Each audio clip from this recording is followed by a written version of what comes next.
Grab a fresh mug of coffee and put your phone on Do Not Disturb, because it is time to listen to your host, Jason Morrison, drone on and on about some book that you should have already read by now.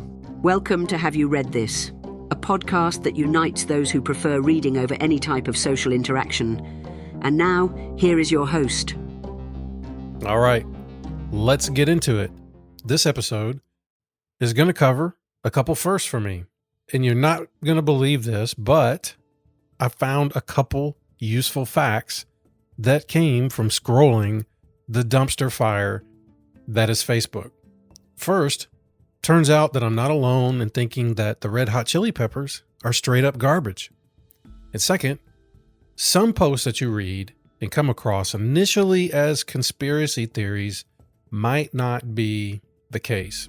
A couple years ago, I had a friend one day post something that stopped me from scrolling, and I wish I could remember verbatim what he posted exactly. But it was something along the lines of, "You probably won't believe me if I told you that a police department once dropped a bomb on its own city, and you probably won't believe me if I told you that it was in the 80s. And he made this post sound like that if you said, "Yeah, I believe a police department tried to bomb its own citizens," you probably would associate that with not the 80s, like way before that, right? But he went on to talk about how little this event was known to the average person and that it was also very hard to find information about it. And when he posted this, I thought it was more conspiracy theory garbage, right? If a police department had dropped a bomb somewhere, especially in the 80s, I mean, we all would have heard about that, right? And on top of that, the library would have plenty of books about it. Turns out this actually wasn't a conspiracy theory at all. Yes, a police department did drop a bomb on their own city, and this happened in 1985. And surely our public library here in Louisville, Kentucky, with its 19 branches, surely they would have several books that I could read about this event, right? And I was totally wrong about that. Oddly enough, there was no books. And in fact, none of the local bookstores had anything either. When I started digging into this a little bit more, and I realize when I say that, I sound like I'm some kind of grand researcher. So when I say digging into this, what I actually mean was I did a Google search. With my interest peaked, it somewhat became a mission that I had to learn more about this. And I found a book titled Let It Burn, Move, the Philadelphia Police Department and the Confrontation That Changed a City. And I found this on Amazon, and as soon as it arrived, I dug right in. Now, quick side note, I did look up the book in our library's catalog, and right now there's still only a single copy of the book available across the entire network. And I don't know this for certain, but I would like to think it was the copy that I donated after I read it. From Goodreads. On a narrow street in a working-class neighborhood, the police are held at bay by a small band of armed radicals. 2 assaults have already failed. After a morning-long battle involving machine guns, explosives, and tear gas, the radicals remain defiant. In a command post across the street from the boarded-up row house that serves as the militants' headquarters, the beleaguered police commissioner weighs his options and decides on a new plan. He will bomb the house. This is just one of those stories where there's no easy and neat way to sum up everything that led up to this and everything that happened. On May 13th, 1985, the Philly police and members of an organization called MOVE were engaged in an armed conflict, which ultimately led to the police using a helicopter to drop a bomb on their house. And the police here used a term incendiary device or entry device. And I haven't come across too many things where the police said, "Oh yeah, it was a bomb." I think these are just terms to try to minimize exactly what it was. But when you look up what was used, my opinion, it was a bomb. Wikipedia defines incendiary devices as a weapon designed to start fires or destroy sensitive equipment using fire, using materials such as napalm, thermite, magnesium powder, or white phosphorus. When I first read this, my mind immediately went to some rural neighborhood, right, where houses are neatly and comfortably separated by fences, green grass, plenty of room, maybe somebody walking their dog, somebody working on a car, somebody cutting grass, like all of the neighborhood vibes that pop into my head. And I never once considered that this thing was dropped on a row house. But that's exactly what happened. And there was an uncontrolled fire, quote unquote, that ended up killing 11 members of this organization called MOVE, including 5 children. And unfortunately, there were also over 60 homes destroyed. So to back up for just a minute, you heard me say MOVE, and you might be wondering, okay, what is that? And again, this is why I talk about this type of thing. I would love for you to learn more about this than just my super brief, limited research coverage here. Go grab the book. I mean, it's really, really worth your time to read. But MOVE was said to be a communal organization that advocated for nature laws and natural living, which sounds great. I mean, why would we ever have to drop a bomb on somebody who advocates for natural living, right? This group was founded in 1972 by a man named John Africa, and that is a name that he took on. It is not his birth name. They were said to have lived in a quote-unquote communal setting there in Philly with a revolutionary ideology similar to that of the Black Panthers. Now, if you shut off this podcast and head over to YouTube, which I don't want you to do, by the way, you can find plenty of brief videos that attempt to summarize what happened that day in May in Philly. In fact, I actually watched a 12, 13 minute video where Vice interviewed Ramona Africa, who was one of the survivors. If that video is the first way that you've heard about this or come across this, it makes it seem like, and this is my opinion, that there was a group of people who were just trying to live peacefully. They were doing their thing, living their life, and then this tyrannical police department came swooping in and attempted to wipe them out for no reason. And really, I can say this because I believe the book covers this, is that this issue is far more complex than that. And it's far more complex than a 12 to 13 minute video will explain on YouTube. There was a whole lot of tension that built up to this, tension on both sides. Now, it was said that MOVE neighbors had been complaining to the city for years about the trash around the building, about altercations, and also these continuous announcements that MOVE made via bullhorns. And I'll post some of these photos that I found on Instagram at Have You Read This podcast, because again, when I first heard they're dropping a bomb on a house, I didn't have the visuals of what this place actually looked like. And some of these photos, again, it to me looked like this is a compound. It's not just a house. So they used these bullhorns at times to even shout obscene political messages into the streets of their neighborhood. Not the kind of neighbors that everybody really vibes with, right? So fast forward to 1985, and police ended up obtaining arrest warrants for several of the MOVE occupants for a variety of things, accusing them of parole violations, contempt of court, illegal possessions of firearms, making terroristic threats. And the mayor and police commissioner at the time also worked to classify them as a terrorist organization.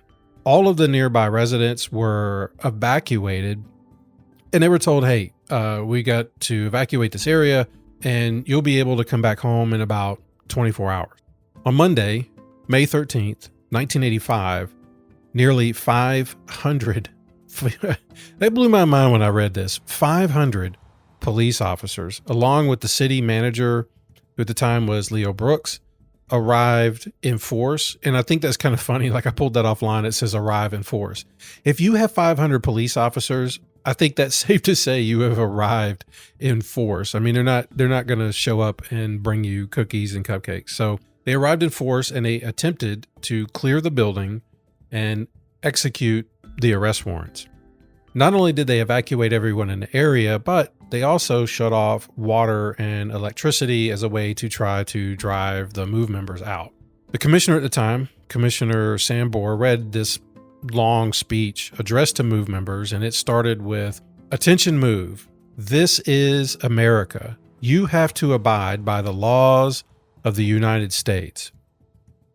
Now, I understand the need to issue a warning before you use force, but I'm trying to picture, you've got 500 police officers and you're facing this compound that you're worried about entry, and you think the way that I'm going to communicate effectively is starting off by talking to this revolutionary group that this is America, you have to abide by the laws.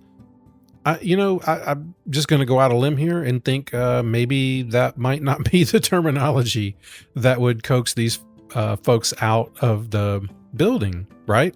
So naturally, they didn't come out of this quote unquote fortified position. So the next step was for the police to forcibly remove them. On the day of this incident, there were 13 people inside of this row house on Osage Avenue, 7 adults, 6 children. As anybody listening to this might expect, there was an armed standoff. I just would imagine if I'm in some type of a fortified position, I have very different beliefs than the current government, and you bring 500 police to my door and you start off with a speech like that, I just think things have escalated, and I might not even feel comfortable to just walk out the front door. Police lobbed tear gas canisters at the building, and MOVE members fired at them at return. So this exchange resulted in what has said to have been a 90-minute gunfight. During this, there was an officer that was bruised in the back by gunfire. And here is a point of controversy, as some of the MOVE members have claimed that it was police that injured their own, and that MOVE could not have done that because of where he was injured and where he was positioned outside of the building, et cetera, et cetera. And the book goes into good detail about a lot of this. It was also said that the police used over 10,000 rounds of ammo. And I guess that the commissioner had enough by then and decided dropping a bomb was the only available option. The bomb, which I believe the FBI actually called an entry device. After all, they were the ones who gave this to the Philly police. So these were dropped on Osage Avenue. And these devices were 2 1-pound bombs comprised of a quote unquote dynamite substitute. They were going after a section of the roof, which appeared to many as if it was a bunkered like tower. Some have reported that said that it had rifle ports in it. Once these were dropped, this fire burned for, they say, about an hour and a half. And this is another point of controversy, as earlier in this incident, there were fire trucks on scene, and they were used to shoot water into this location in another effort to extract MOVE members from the location. Yet, when the bombs were dropped and a fire started, the fire trucks were not used. And the powers that be have claimed that the fire trucks weren't used because MOVE would have shot all the firefighters. And there were claims that it was a conscious decision to let the fire burn so that it would cause more destruction, and that city leaders should have taken other action. And I found an article from the Times, 1985, and they ran this story a few months after the incident, and the commissioner, Sambor, was quoted as saying he wanted the fire, which erupted after the police dropped a bomb on the MOVE house May 13th. He wanted it to destroy a steel reinforced bunker on the roof so MOVE members would not have a protected perch from which to shoot. So this fire killed 11 of the people in the house. John Africa, 5 other adults, and 5 children who were ages 7 to 13. This fire spread and eventually destroyed approximately 65 nearby houses on Osage Avenue and nearby Pine Street.